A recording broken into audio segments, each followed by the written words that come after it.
You are listening to Cogent Radio, and it's time for Trigger Warning!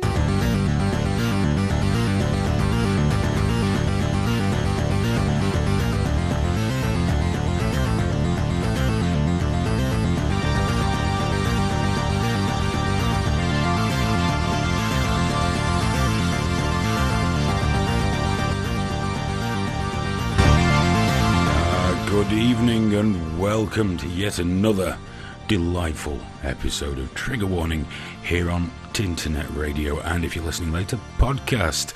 I'm joined this evening as ever by Mr. Showbiz himself, Graeme Booth.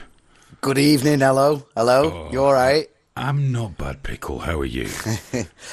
I'm good. As you know, I've been at death's door for going on 3 weeks now. Yes. But it's nice. It's nice. I've started pooing right again, and I can talk without coughing continuously. So I'm on the mend. It's wonderful. I really, really, really need to go to the doctors though. At some point soon. Get this sorted. Get it. Find out what but the problem is, I think I know what it is, which is why I haven't been. What's happening? I don't know. I'm just concerned with you saying you know what it is. Oh, right. Yeah, no, sorry. What do you mean, have you been looking on the internet again? I've told you about that. Yeah, I've been on the internet far too much recently, which is why we do this show. It is. Now, before we go any further, I think we've got to get some of the trigger warning news out of the way, haven't we? Big news, huge, ginormous. This is like bigly news.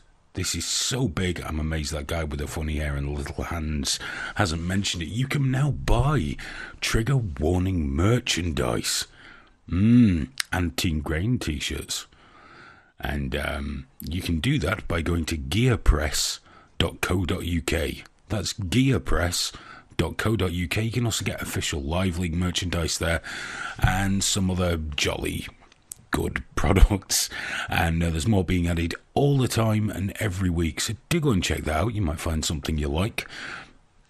Obviously all the profits from the trigger warning sales get dispersed amongst the chaps and keep the project going as well, so do go and have a look. And of course there is a Team Cherry t-shirt as well. There isn't a Team Hayden t-shirt. Yeah, but you're kind of like the guy that owns it all, so I think you're well represented. No, I got a load of stick, at the office. Oh, really? Off, Stephen, who I work with. And he got really cross because he was looking through it all. He said, well, where's your stuff? I'm like, oh, what do you mean? He said, well, where's the stuff with you and your quotes and your things on it? I'm like, why would I do that? And I got this tirade about branding and things like that. But I did point out that being English, I find it tremendously uncomfortable to do things like that. I mean, I nearly shat a brick when Brand turned up at a Live League meet with my face on a t-shirt. So I don't know about the Hayden stuff, but hopefully we'll have a nice competition between Team Graeme and Team Cherry.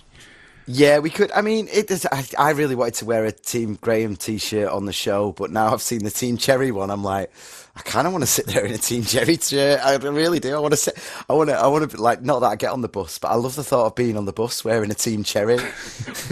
Just like, people are like, what the fuck is that? I tell you what you could do though. You could go for a sort of, have you seen Joe Rogan's logo? That sort of red, fiery face kind of thing. You could do that, which is fuck your feelings. I think that would be quite nice. F exclamation mark ampersand K your feelings. Well, or should we go full not safe for work mode, do you think? Well, you could do two, can't you? I mean, let's. I'm all about finding a nice middle ground, and if someone wants to walk around with, people walk around with the word "fuck" tattooed across their forehead, so they don't need protecting. But also, like you said, if someone does want to wear it in work, then let's not get the sort of idiots that might do that get fired. Let's give them the option to not ruin their lives. There we go. Now, for those that don't usually join us this, before we just keep talking about our wonderful, wonderful merchandise, which is quite reasonably priced as well, and ships from the US and the EU. The way this works is there's a live radio show on Cogent Radio, and at the end of it, if we remember to switch off the live stream, we do a little bit more, which we release as a podcast. But we're having real trouble because we don't know how much stuff to release each week. Like last week, we released, like, was it 3 podcasts? The full-length show, the extra, and then I did that short, dankulous short. It was still half an hour. That's right, yeah. The numbers were up overall, but less listens per show. I don't know what to do, Graeme. I don't know. Is an hour too long? Is half an hour right? Is 3 hours? I don't understand. I don't know. Well, let's ask people. I mean, there's definitely like less people listen to the main podcast because it just wasn't visible, was it? I was kind of thinking 2 a week would be a nice way to go, but mainly as well if they were on the same day. If we knew it was like a Wednesday and a Sunday, 100%. It's nice to have that routine, isn't it? And I keep telling you, man, iTunes, you've got that RSS link, put it on iTunes. People don't have to worry about it then.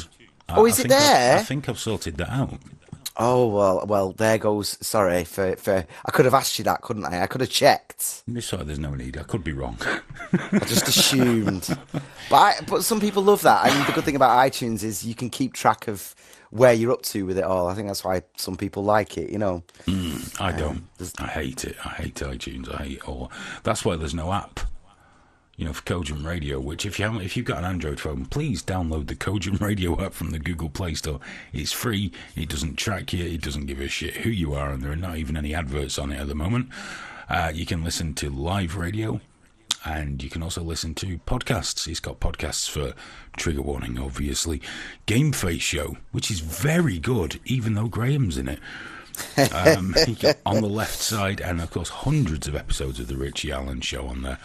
As well as video content, and it's absolutely free. So that's Cogent Radio on Google Play, not on the Apple App Store because I'd have to buy a Mac to code it on, and then pay Apple $100 for them to tell me that the material's not suitable and do all that again. I hate them.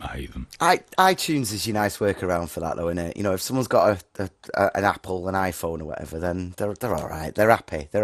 But yeah, Game Face, actually, if we're going to plug it, was really good this week. We got into gun violence with Trump. We got into like the morality of buying video games for underage kids and all. And all, we got really deep into loads of it. It was really, really interesting. And the reality of why there's no gaming TV. People. It was really, really good this week. So if you have got the Cogent app, check out the Retro Joe one. I really enjoyed it. Oh my word. Obviously we can't share this, but Happy Dog's just sent me a photo of his septic head.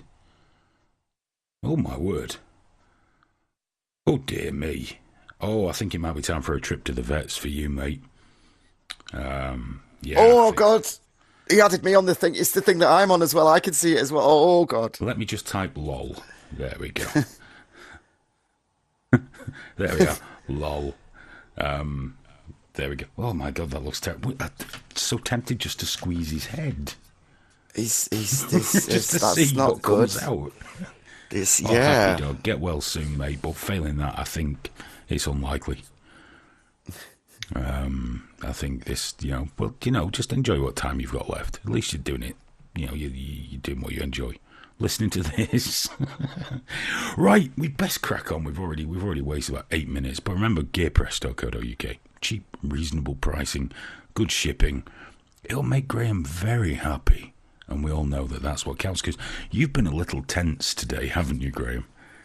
Yeah, well, just in general. I mean, I was a day late getting my podcast out, which always pisses me off. Being late on work stacking up winds me up.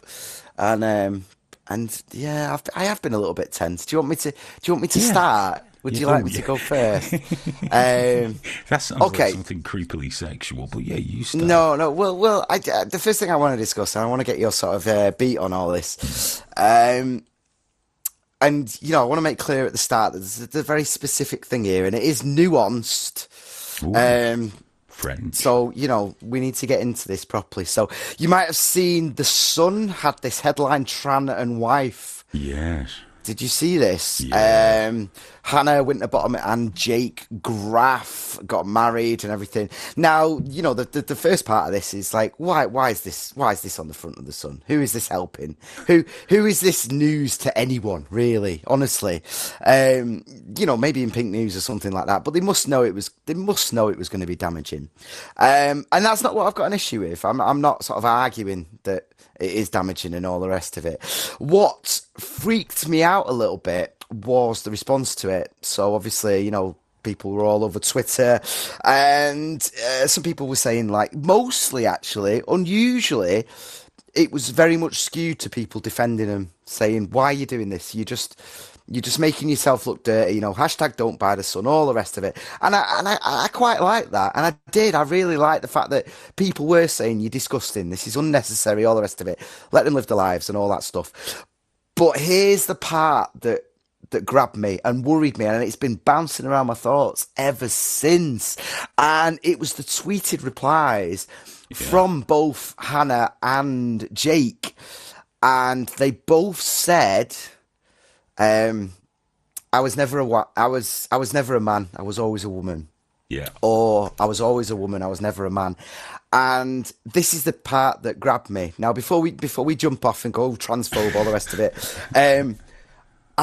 I've got no issue whatsoever with the relative fact that Jake and Hannah were always the gender that they are now. If you were born with a dick but you were a woman, you became a woman, that's fine. I've got no issue with that.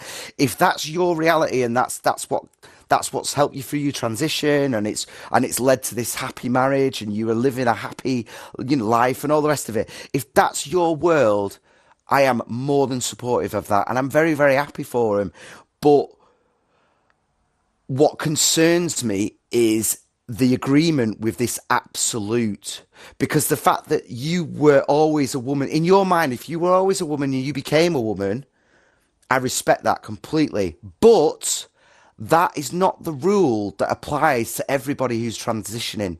A big issue we've got at the moment with the transgender community is bumping them all into one huge, humongous block of people where we put that rule on them. So if we say that all transgender people were always a woman rather than a man or whatever, that's not fair on the trans people who approach it, you know what, I was born a man, and I had dysphoria, whatever, and I became a woman because that's how I fit in the world. And it really scares me, this. It scares the shit out of me, because we're this sort of like agreement on this subject of like, well, she was always a woman.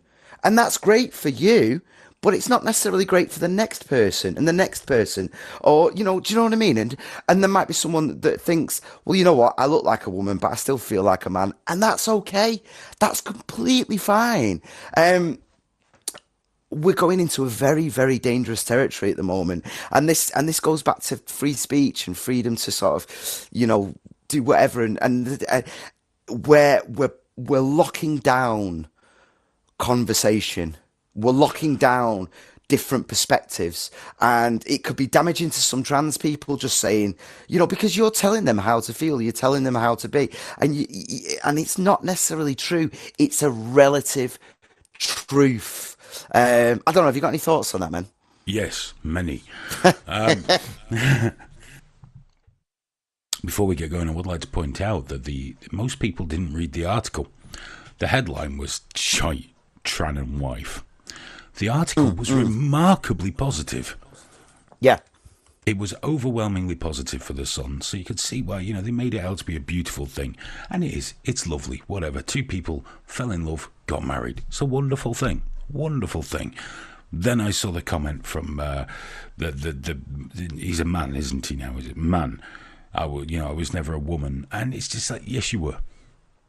And technically, still are. Because I understand, you know, let them be what they want and all that. Everything you said was 100% accurate, but the fact is, still a woman. Hannah's still a man. Genetically. Biologically. I can't get past that, because I can accept they identify as something else. But they're not. You know, and that's simple, but it gets even better, Graham. If you want to get a bit deeper into this right think, the wrong think please. stuff. Yes, please. Yes. Yeah. Jake himself got very annoyed with the Daily Express because they phoned him and asked him what his dead name was. His dead name. Why? Why are they doing that? But what I love is the fact that he's so contradictory. I was never a woman, but I do have a dead name. You know, if it's just a name. But no, it was his dead name. Now, that wasn't the bad thing, because I expect that level of thought from someone that's that invested in, you know, everything they've gone through to appear to be another gender and all this kind of thing. No, it was the legions of support. Disgusting, sue them, do this, do that. What for doing what journalists should do. Now, like it or lump it, when you say, why do they do that? What do they ask? What's your name? How old are you? What do you do? Where do you come from? What have you done? That's what journalists do. That's their job. And you know what? I don't think they've got any grounds whatsoever to sue the Sun, and I think that's what I teased about earlier when I don't know if it was public or privately, in terms of kind of defending the Sun here. You know, like you just said, in their own heavy-handed way. They were trying to be positive. They were. Yeah, I know. Obviously, they're going to rub some people up the wrong way. And I hate the fact that I'm defending the Sun. I do. It goes against everything that makes me happy, and it goes against everything. But they were trying to do the right thing. They were. And you. And obviously, the second they say this is who they used to be. You're fucked. You've offended someone. Of course you have. This has got to stop. This has got to fucking stop. I understand that's your life, but a couple of pissy trannies shouldn't be able to annoy everybody. I don't know if that's politically correct, call them trannies, is it? Whatever. Well, that depends who you talk to, doesn't it? I'm going to get onto that in a minute, actually. Whatever they are, I'm happy for them, but for fuck's sake, I'm too old to change and possibly too ignorant. Also, nobody should have to fucking change to appease these fucking people. You know, Tran and wife, well, you're both transsexual. It's a little play. Pun on words. It's not hateful. It's not hateful. Reel your fucking necks in. Crack on with your life. You've got a lovely beard. Be happy. Be happy you are the man and that is the woman with the Adam's apple. Be happy. Go forth and, well, not multiply, but go forth and inseminate someone else with a turkey baster. Whatever it is you want to do with your life, go be happy, live it. I would refer to you as Mr. and Mrs. in the correct way. If I met you, so would most people. Most people don't care. That's the problem, I think. For these people, it's the problem. It's not that people are hateful. I honestly believe those are the minority of people. The majority of people just don't give a shit, and rightly so. Yeah. I think that word transphobe gets thrown around quite a lot, but I don't think there are that many actual transphobes. And the ones that there are easy to deal with because they're just uneducated idiots. You know, it's your stupid uncle that's just, and you just, yeah, whatever. I think a lot of people have got this brand new thing, you know, to them, you know, for whatever. They've not had a lot of, they've probably have had experienced it more than they realise because they've probably met transgender people and not even known. But in terms of what they're being shown, we're destroying all the nuance. It's like, well, we are people, but how fucking dare you? You know, this thing about like saying, well, you didn't. So you're a woman now, but you used to be a man. That is a completely reasonable thing to ask. That is a completely reasonable. It's completely reasonable. It's complete, you know, because you're looking at the fact that somebody's having surgery, taking hormones and stuff, and it's like, well, just purely on a logical thing, it's like, well, if you're doing all this, then you're changing something. And I think the issue is it's not transphobes. There's not that many transphobes out there. It's people that just don't know about it. They're learning about it, and they've got to be allowed to ask questions without. Else out here, Graham. Sorry to interrupt you. Go on. No, you're all right. You're all right. You know, when we say people have got, you know, the learning about it, I think there's too much of that already. And I'm not saying that just to be a reactionary prick and get a reaction on this and be the right to your left or whatever. No, I appreciate that. I think there's way too much pressure on people to know more than they need to about something that, in the grand scheme of things, on a societal level, is fuck all. Okay? You've got them trans people going into schools to educate children, and there's all this pressure to be correct and all this pressure coming in from everywhere to do this, and it's for what? For what? So 1% of the population feel more vindicated because they're not going to be any more loved. They're not going to be any more understood. If anything, this kind of attitude always has completely the opposite effect. And it just gets people's backs up, which is great for the extremists the activists on the other side, because it justifies their activities. Yeah, and that's my issue with this at the moment. I've been pondering about it a lot, and it is that thing of like, what's the end game? What are we leading to? Because there's that whole thing about, when you put suicide hotline posters up, evidence that suicide rates go up because you're advertising suicide. And then this, I don't know enough about it yet, and I've been trying really hard to. It's been fascinating me at the moment, the whole transgender thing. I've been trying very hard to genuinely learn about it, and I've been speaking to people privately from all sides of it, and there's this thing about the fact that studies showing that suicide rates are extremely high for the transgender community. And that's whether or not they've had the operation. That's whether or not they've it's self-perpetuating. You're dealing with people who have a mental issue anyway. Yeah. And, they can only really be cured by surgery or reassignment of some kind. But as you know, I work with two transgender people on an almost daily basis, male to female, female to male. And I tend to talk to the female to male one more because I see him more. The area of the building I'm in, I see him more. And he was telling me only a week or so ago, I might even have mentioned it, I think I mentioned it to you for sure, that he was told that he was transphobic and homophobic. This is someone that lives as a man who was a woman and lives with a man in, to all intents and purposes, a gay relationship.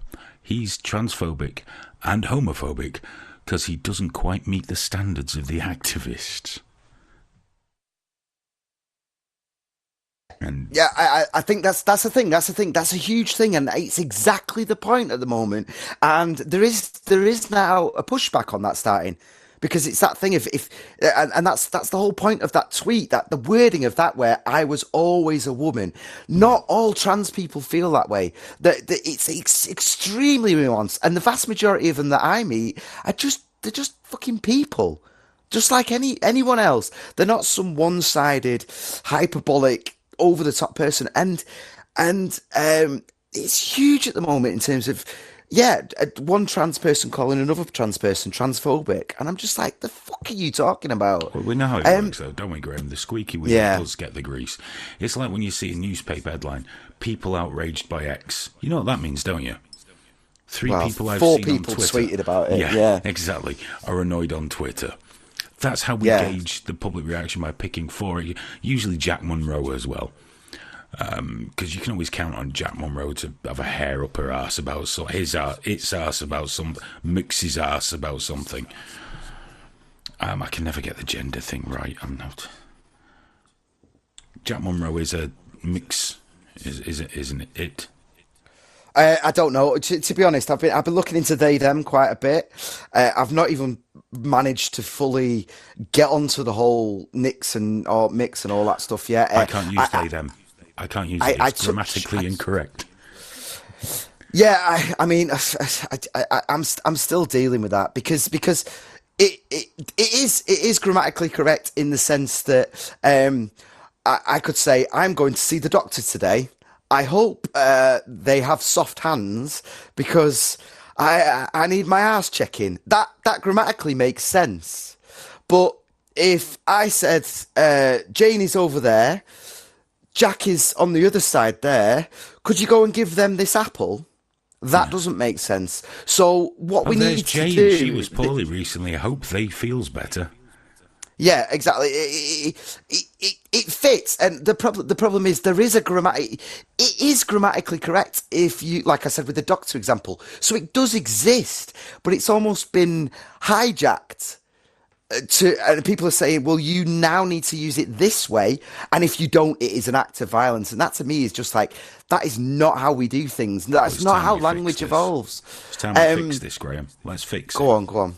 No, let's just fix it. Well, we we can't. Let's do it now because we fix Go on, things go on. every week. All right, like all a right. woman, Yeah. she. If it looks like a man, he. And if it tells you it has no gender, shut up. All right. Well, here's the thing, though. The wonderful thing about language is that you or an activist or the government, they can't just decide this is how we say something now. Okay.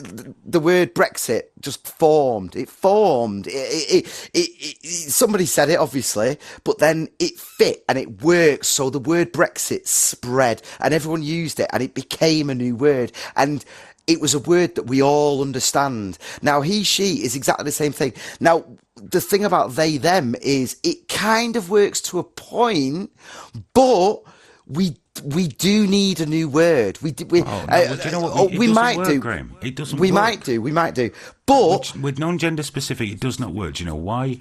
We're a species that predominantly is visually stimulated. You cannot visually identify a non-binary human being. You cannot do it. The only way you know they're non-binary is when they give you a po-faced fucking lecture.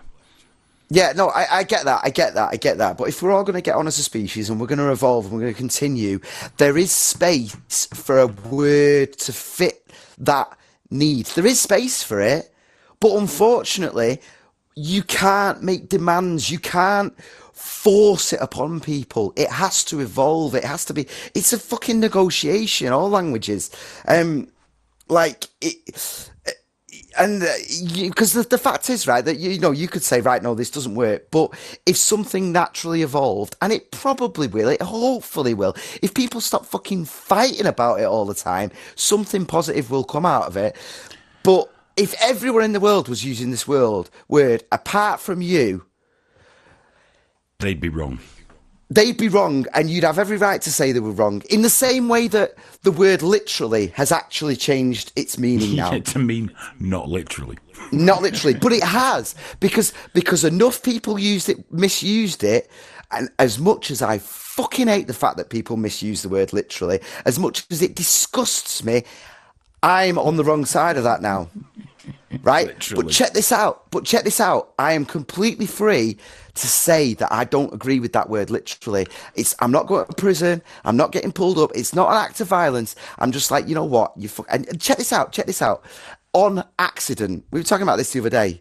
The first time an American said on accident to me, I was beyond disgusted. You have corrupted my beautiful language. How dare you? Haven't you read all this stuff? And then I went on Google and I looked at on accident. And over the last 30 years, it became more and more common parlance until 50% of Americans under 30 use it.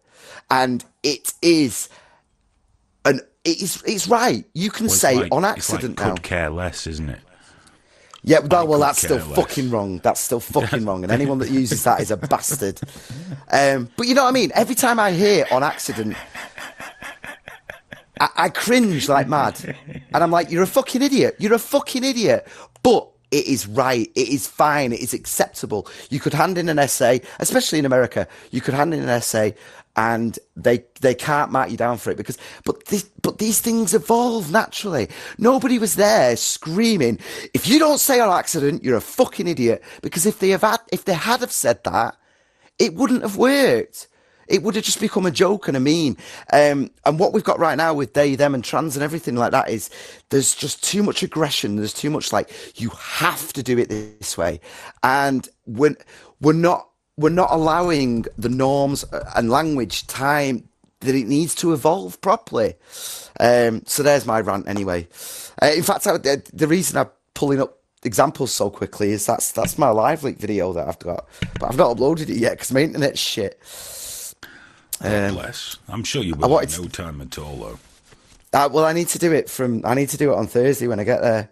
Let's But I've I talked was about it talking all to someone else who's actually a university lecturer who also happens to be in transition, and he was saying that he sees the future as not this mass acceptance, but in mass litigation by people who have been transitioned too soon, with advice from professionals and things of that nature and advice groups. And he sees a future of mass litigation down the line, which I found tremendously interesting, because of course we see it predominantly in America, where people are, you know, stopping their 12 and 13-year-old children from hitting puberty because their child says they want to live as another gender, which is all very nice, but they're a fucking child. You don't let them make those decisions. Let them do it when they're older, and they can do it off their own bat. But it would be interesting to see how this pans out. At the minute, it's just browbeating, and we see it with everything. We see it with everything, with the people against anti-Semitism, people against anti-Islam, you know, people against racism. Although, you know, I'm talking about the people that see racism everywhere, rather than people that are actually, you know, fighting actual racism, because that is a fucking ignorant thing to practice.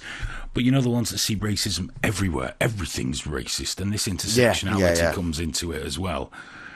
We're just seeing it more and more and more. I'm a minority, or I think I'm in a minority, therefore I'm going to browbeat everyone. And of course that leaves us, as you mentioned earlier today, what is it, cis white males? Cis white males, yes. That's a. In fact, I went to retweet one of your tweets before, and if you look at it, it's the ultimate, like, accidentally hit send on a draft. Because I'd wrote cis white males discuss, and then I was thinking up of a snappy punchline, and I just slipped and went, and then our kid came in. I was like, all right, fuck it. I don't like that. When people call me a cis white male, I always inform them, and for some reason they get very cross. It would be quicker to just type normal. Well, it's quite a scary indication sometimes when somebody goes straight to stuff like that, like, well, you're a cis, and it's like, well, hold up. You know, the example I give is if my girlfriend goes to the doctors and he's an old gay white man, but he's a world leader at vaginas. Is she right to sort of say, no, you're not allowed to look at my vagina. No, you don't have one. Yeah, how could you possibly understand what's going down there? And he's like, well, actually, I went to medical school for 7 years, and yeah, I've worked on the Queen. Like, and obviously that's an extreme thing in terms of a doctor and a specialist and all the rest of it. But you can bring that example down, and you can bring that perspective down, because she's going to open her legs and go, am I all right? And go home happy. But you bring that example down. Just because you are something, or just because you aren't something, doesn't mean that you're then excluded from being aware of it. That's not how we work. Oh, I get this a lot. You've seen it on Twitter where people tell me I shouldn't have an opinion on something because of what I am. And of course, my answer is, you are about to be very disappointed. I have an opinion on anything because I'm an opinionated asshole. Yeah, and you know what? Not even an opinion. I actually speak in fact. Here's the thing, though. Here's the thing, though. Some of your opinions might be, like, right. I mean, obviously, to you, they're all right. Some of them might be right, wrong. Some of them might be somewhere in the middle. It's just my opinion. Your opinions are never going to adjust, or they're never going to soften or harden or anything if you're not allowed to speak them. No. You know, this is fucking huge. This all this shit with free speech at the moment. Say you are wrong. Say you're so full of shit on this one thing and you never talk about it. What happens then? It festers until you find someone else that's as full of shit as you are. And the two of you sit there and go, well, yeah, you know what? You're not even allowed to fucking fly a flag these days, are you? And all that bollocks. Before you know it, you're firebombing a mosque. Yeah. You holding fucking Tommy Robinson up as the new Messiah, just because, which is ridiculous. Which is ridiculous. It's ridiculous, of course. But you know what? He shouldn't be the fucker fighting for free speech. That's insane. Because he's right. I know we're going to talk about this soon, but when Count Dankula called on, like he took the support of Tommy Robinson, I can only liken it to being like accused of murder and going, I'd like to call my first character witness Peter Sutcliffe.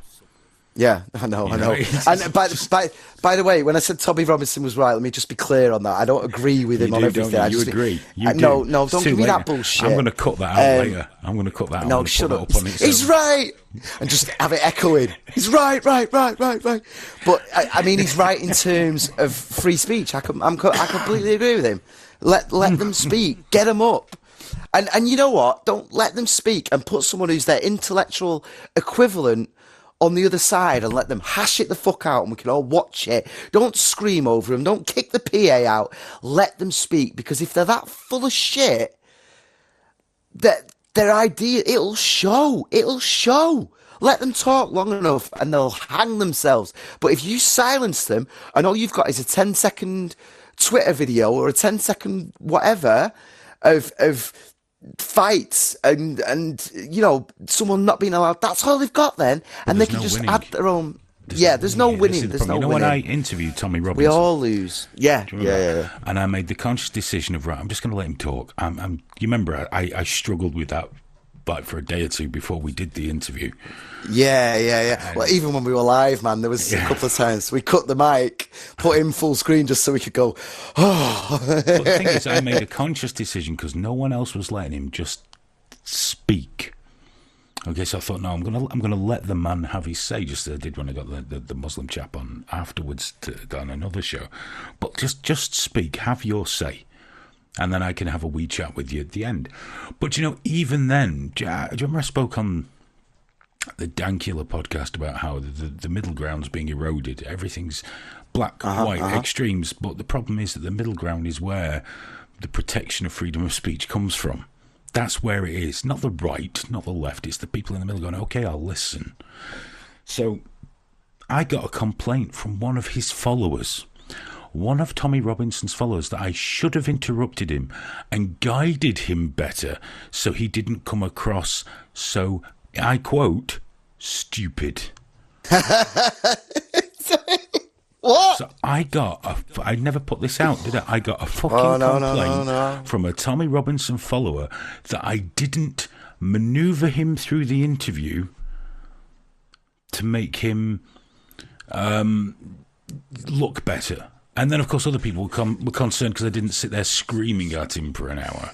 Who the fuck does he think we are? Some propaganda machine for Tommy Robinson? The whole point was, every interview that we'd ever seen of him was people just shouting at him that he was a racist and all that. And and you know what? As reasonable as he can be, he keeps a lot of very interesting company, and that company loves smashing shit up and fucking intimidating people. So Pakistani people and all that sort of things. Yeah. Punching, going to Europe to punch black people and stuff. It's like, come on, like, but screaming that you're a racist and all that shit, which a lot of the big shows have done, is not the way to do it. You know what? Let's fucking listen to him, because then we can engage him. And I really liked that interview. I really, really enjoyed it. And I did, because it was very easy. I just gave him one line and let him go.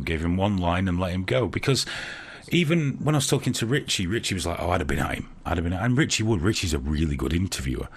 But again, it's like you said, there were so many interviews where people are just crawling all over him. You end up in a shouting match. And I thought, at some point, somebody's got to get these people on and go, right, here's a question, you go.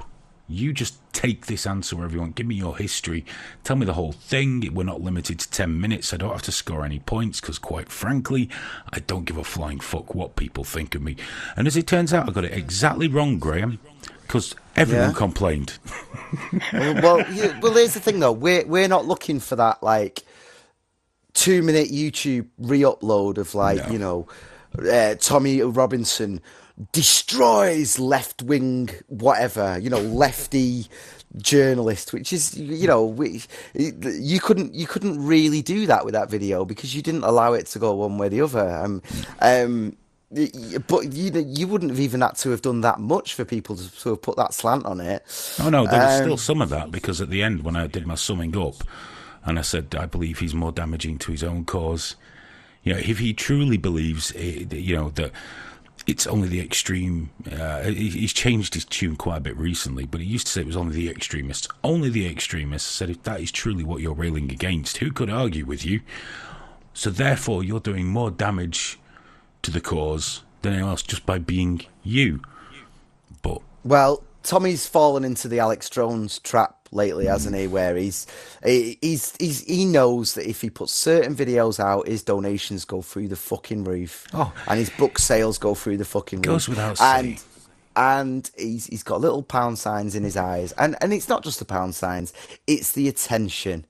If every tweet I had, people were making videos on the back of it and articles and all that shit, I'm sure it would alter my behaviour, and I'm sure it would polarise. We've spoke about me this as somewhat. well, though, haven't we? When we spoke about trigger warning and everything, and how we know that if I just suddenly took a bit of a tack to the right, just moved over to the right a bit, made a few videos really slamming all Muslims, or even take a swift turn the other way and just start slamming the Zionists. Remember, guys, I'm talking about Zionists, not Jews kind of thing, where really you're talking about Jews. I could increase the audience massively. And I could. It'd be huge. Yeah, but I couldn't do it. I couldn't do it. Well, I don't think I'd be sat there for very long. I'm too fucking awkward though, aren't I? I change like the fucking weather. I can't, because I don't agree with you on everything. I don't, No. but at least there's a point of reason there, which is And why also, I turn up. To be fair, you know when I'm taking the piss and when I'm not, because you know me. Yeah. So it's all right. I do, but most people don't. They don't have to, as long as they tune in and listen. I don't mind. Yeah. As long as you get 'em. Which reminds me, we've not been very pro here, Graham. We're live. This is Trigger Warning. We're live on Cogent Radio. You're supposed to do this every 20 minutes, aren't you? And if you're listening in the future on a podcast, we're not live. This was in the past, and you're in the future, probably wearing a silver suit and flying cars and things like that. Unless it's only in a couple of days, in which case you won't be doing that either. We go live every week at 10:30 BST or GMT, depending what time of year it lands. On Cogent Radio, you can listen on triggerwarning.tv/live, where you can chat to other ardent, hard, manly or womanly or mixly triggerists, and every Thursday we have the Trigger Warning TV show, which goes out live on the mighty tumescent purple-headed liveleague.com, on the incredibly limp-wristed kale-eating facebook.com, and on the we're kind of banned from streaming anyway youtube.com. But do check it all out. Remember, you can buy merchandise for Trigger Warning Live League and all manner of other bits and bats on gearpress.co.uk. We'll probably give out a discount code next week or on the TV show or something to give you some money off. Speaking of live, actually, we've got I Could Care Less, an on-triggerist 3069 is very happy with that. We'll use it liberally. A non-triggerist 69 as well has said, I would love to see some celeb sprogs suing the arse out of their parents because of their vapid stupidity. Well, yeah, it's going to be very, very interesting in the next sort of 10 to 20 years, isn't it? When these people become adults and go, what the fuck were you doing? Give me it all. There's going to be some people that are dead happy with it and some people that are just going to be like, the fuck did you do to me? Nick said that the Tommy Robinson interview was awesome. Perfect example of the antithesis of the zero platform mentality. I am very much against zero platforming because it is impossible to do. The problem with zero platforming is you ban someone from one place, all they're going to do is just book somewhere else that will take them, because the other place is going to be like, oh, sweet, publicity, and even more people turn up. But the people that do turn up are looking for a fight rather than looking to talk. Oh, it's all it's weakness. I am hugely against zero platforming, hugely against it. Like, as I said earlier, get them up there, get their intellectual equivalent, someone that really knows their shit, or better yet, get 4 or 5 of them and get them all hashing it out. Cup of Tea said that your Muslim interview was boring. What was the name of that fella again? Sorry. Oh shit! I can't remember. He was a really nice guy. Yeah, he was based in DC, wasn't he? He was very, very interesting, very good to talk to. And I'm slightly upset that I can't remember his name. Well, I have put some interview requests out, by the way. I have put some interview requests out recently. I've been dropped a line to Count Dankula. I'd like to get him on. I've dropped a line to Omid Jalili, who a British comedian who has spoken out against Count Dankula, and I've not put a line out to Graham Lynham, who wrote Father Ted, who's going off because, quite frankly, I find him quite annoying. But also, I'm still trying to nail down Tom Six for another interview as well. Yeah, Graham's been freaking me out recently. For anyone who doesn't know, he wrote Father Ted, didn't he? Which had loads of... that's all people do is send him screen grabs from it, because it's like Chinese stereotypes, him dressed as Hitler and all, him dressed as a Nazi and all that stuff. And Graham's been going off it recently, hasn't he? In terms of, I think he's getting a bit too passionate, and it's maybe clouding his views a bit sometimes. Do you get what I mean? I don't know. He's sort of picking fights all over the fucking place. It's That's what he's like. I just realised I had my mic muted. Yeah, I know. It was noticeably silent. That's why I was like, "Do you know what I mean?" And I was like, "Oh, it's like I can see he's gone. He's gone." I was sat here calling it that Graham bloke the worst names in the world. Luckily, they're all gone. I mean, I like him. I think he's funny. I think he's an intelligent guy. I've really enjoyed him for years. But it's like recently, I think what seems to have happened the last year is just so many people attack him on a daily basis that he's polarizing. He is. And I can kind of see how. I can kind of see how it's happening. And I think he needs to maybe just step back from it all a little bit. Yeah, he needs to log out. Get on. What's that blogging platform for sensitive people? Tumblr. He needs to get on Tumblr for a bit and get some e-hugs. And but the problem is though, he's trapped. It's catch-22, because the second he does log out, thousands upon thousands of people are harassing him on a daily basis. Feel like they've won, and they're going to fucking tell him that. Epic. Finally. But he spoke out against this Count Dankula thing, didn't he? Quite loudly. Oh, what's this now? Sorry, something's just popped up. Infowars, Breitbart, and other far-right media sites. I'm coming really loud through your system there, dude. Oh, sorry. I don't know why. I don't. Infowars, Breitbart, and other far-right media sites have begun comparing David Hogg, the Parkland High School shooting survivor, who's gained nationwide attention for speaking out for gun restrictions, to Adolf Hitler. Yeah, I saw this. Do you know what? The way they've been treating that David Hogg is disgusting. Whether you agree with him or not, he's a little boy, and just calling him like Hitler Youth and stuff is just, you're kind of pissing all over your own argument there. I know that Crowder guy. I know he's supposedly a satirist, but he put out a fucking awful video, like really ripping into this boy, and it's like, mate, you might hide behind the satire sort of banner, but a lot of people watching you might not realise. They don't realise. They think, fuck yeah, right on, whatever. Alex Jones, like we said on the, I think it was last week's podcast, wasn't it? That he's just big enough for everyone to pay attention to now, and the lawsuits are starting to roll in. But what was it he called the march? For kids that want gun control, he compared it to the Hitler Youth Rally. Yeah, it's ridiculous. Fucking Doubtless, ridiculous. with Paul Joseph Watson capering behind him, going, yeah, what he said, yeah. It's just the whole thing's fucking revolting. It really is. You just need to ban all guns and be done with it, and then everyone will be happy. Take them away until Americans can prove they can behave themselves. Yeah. Let's just take them off them for a bit. Give them a lollipop. I didn't. Did I message you about this? Because it gets talked about quite a lot, doesn't it? In the UK, we talk about guns are banned here, but they're not. No, You not can at all. buy a gun. I don't know if I messaged you about this, but Yeah, the gun range. there's a gun range in Manchester. It's 79 quid for your shotgun license. The strictest thing of it here is handguns are banned. Yeah. And it's quite a funny thing that the sort of smug people come out with sometimes against this AR ban and all that. They go, well, actually, there's more data for handguns. And it's like, yeah, that's why they're fucking banned here. That's why we banned handguns. But you can still buy shotguns. Sorry. Mr. I Kill kinda wanna- C1 has saved our blushes. It was Kasim Rashid. Kasim Rashid was the other That's guest. it. Yeah, Thank yeah, you, that was Mr. the Kill one. Yeah, C1. yeah. I appreciate that. Yeah, very, very good interview. Very intelligent man. I had a lot of respect for him.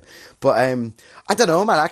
I'm kind of thinking, we should do. I don't even know why yet. So maybe someone could tell us. But we do a little thing of buying a trigger warning gun and everything we have to go through, and blog it, video blog it or whatever. Every step of it, so the license, all that stuff, and it's just, get a little TW on it. A friend of mine's a gun dealer. I mean, a legal one, not like, he doesn't hang around in streets giving kids rusty old World War II guns. He's an actual gun dealer. So I'll have a chat with him, see what the hoops are we have to jump through. Yeah. I've already had a little bit of a look myself, and it's not, you don't have to do that much. I kind of like the idea of you just having a gun on the desk on a Thursday.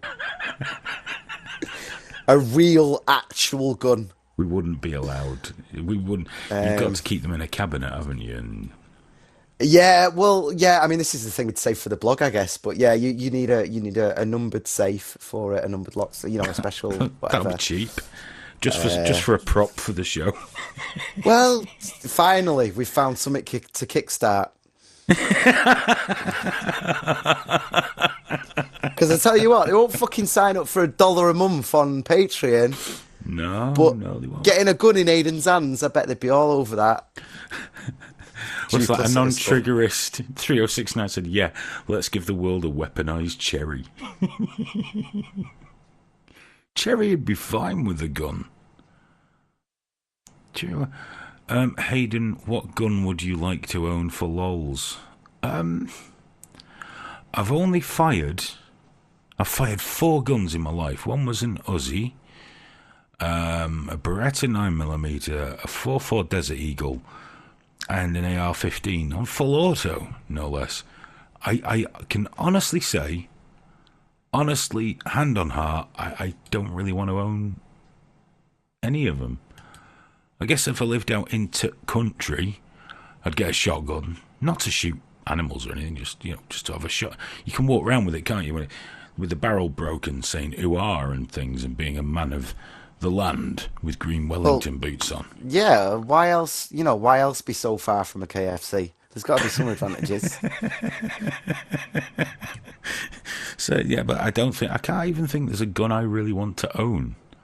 I wouldn't have a gun in my house because I don't feel the need for one, and I've got a kid, which I know in this country we got more locked in safes and things like that, but no, I can't think of one I'd even have the lulls. If I could have any gun though, inside my hollowed out volcano Dr. Evil base, it would have to be a minigun, wouldn't it? Oh yeah. Oh, I had that in Cambodia, but it was too much money to fire one. If you've got enough money over there, they'll give you a rocket launcher, and you can buy a cow to blow up. And it's like people are fucking queuing up for that shit. I get it. In terms of me, I quite like my rifles. I quite like my shotguns. I like that, the spinning, the metal. So when you fire it, it goes ding, and yeah. Targets, I think they're called, aren't they? Yeah, but specifically rather than the paper targets, because they're fun if you've got a handgun or whatever. But I think I just really like sitting with no shoes on a porch, shooting at a metal ding, ding. That's the way to do it, especially if you're a little bit half cut. Well, it's funny you should mention that. You could buy a trigger warning tank top or wife beater from Gear Press, put another tyre on the barbecue, and do just that if you lived somewhere like Alabama.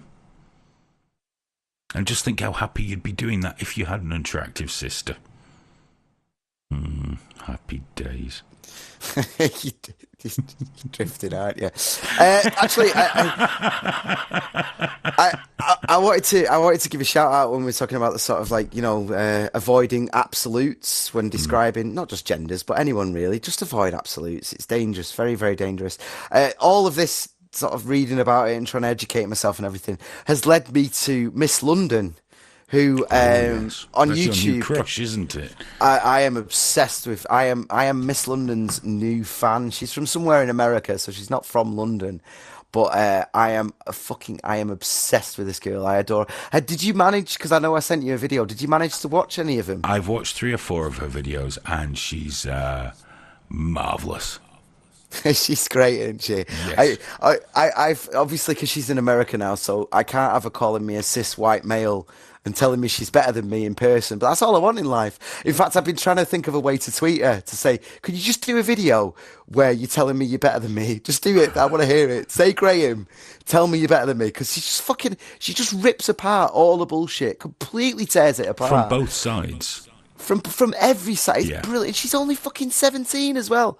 I would highly recommend Miss London if I only had merch. If only I had merch. It's so fucking good. So fucking good. It's epically well done. If it's ad-libbed, it's amazing. But even when it's worked out, it's very clever. A lot of her videos are very clever. And it's entertaining. What more could you want? I know. I really wanted to Skype in Thursday and just give you shit. That's it. That's the angle. Just phone Hayden and just give him shit. Because eventually you're going to cross the line of politeness and call her a tranny, and it'll just. and I just want to watch it because I'm more confident she could hold her own with you, and I'd just love to watch. I think it'd be a beautiful flower developing between you both. I think you're also underestimating me because you know full well there is no way I'd cross that line in that situation.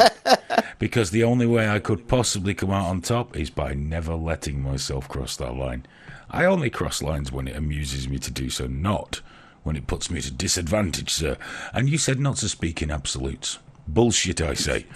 Only speak in absolutes. Yeah, I know. That's your perspective. Only and I appreciate ever that. speak in absolutes wherever possible because it leads to clarity. Clarity. For example, Rees-Mogg is a twat. See? Absolute. I have no argument against that. And, sometimes I play devil's advocate with you just for the sake of, why not explore these things? I have no arguments against Rees-Mogg being an absolute massive twat, and he's a disgusting individual. And if I woke up tomorrow and he wasn't on this earth anymore, I don't think I would have any negative feelings. Oh, God, whatsoever. you're such a hateful, fascist, lefty bastard. You really are. I can't stand him. You really are. We were going to chat a little bit about Count Dankula and all. We're going to run out of time. And also, we've done a lot on him. I was more interested in what was going on around him now. But I'll send him another tweet, see if we can get him on this show. But I'm not holding out a lot of hope. Same reason we'll never get Tommy Robinson back on. Too big now. We're only a wee show. Growing slowly, but we're still only a wee show, and there's no big draw. We don't have that singular audience that a lot of the people Days Gone On have. Our audience is remarkably diverse, and so it should be. So I don't know, but we'll keep trying. Well, I think obviously I'm constantly pushing my leftist agenda and all the rest of it, but I think maybe Dankula's just got too big now for the likes of us or whatever. But I think he'd probably appreciate the fact that the very, very core of everything we're talking about, free speech is always there. It's always mentioned. It's always, when you're putting together these new sites and experiments and everything, free speech and exchange of ideas is always at the core. So, if he does come on, hopefully it'll be because of that. And we could have a good old circle jerk with each other. We could. I'm just looking in the chat room on Trigger Warning there, and is Anon Triggerist 3069 Happy Dog by any chance? Because I've never met anybody else that defends Rees-Mogg. Never. It's got to be, hasn't it? Nobody else defends Rees-Mogg. That's a It's got to be ridiculous him. idea. It's got to be him. Well, I that's why I tweeted him that GIF. It took me bloody ages to find it as well, because nobody that makes GIFs cares about Monty Python. But you know that guy in Life of Brian that's been locked up for 20 years, and he's like, I bloody love the Romans, and every time they come in and shout at him, and he's just like, yes sir, thank you, and it's just. It took me fucking ages to find it, but I was like, I need to perform that act of violence against Happy Dog for his political beliefs. Well, we're fast coming up towards the end of the live show. We're nearly there. We've only got 50 seconds, giving myself a bit of breathing room this week. What'll happen is the live show will end. Oh, if you're listening to this on a podcast, you won't give a shit about that. But we'll be carrying on after the live show has ended to do a little bit of extra time. I don't know what we're going to talk about. I think we've used all the material, but I'm sure we'll think of something. But until then, please join us every Tuesday on Cogent Radio or on triggerwarning.tv/live, where we do the live radio show thing. It's also on all the podcasts, which are available on Podomatic and YouTube. And every Thursday we go out live on liveleak.com for Trigger Warning TV, which is epic and awesome. Keep abreast of it by checking our website and our social. Graham, say goodnight. He's already gone. I was muted. I'm sorry. I was getting my notes up for the next story, and I thought, oh, he's on one here. I'll go away and do it. Good night. Good. You've gone over now. Oh my word, you're just such a rank amateur.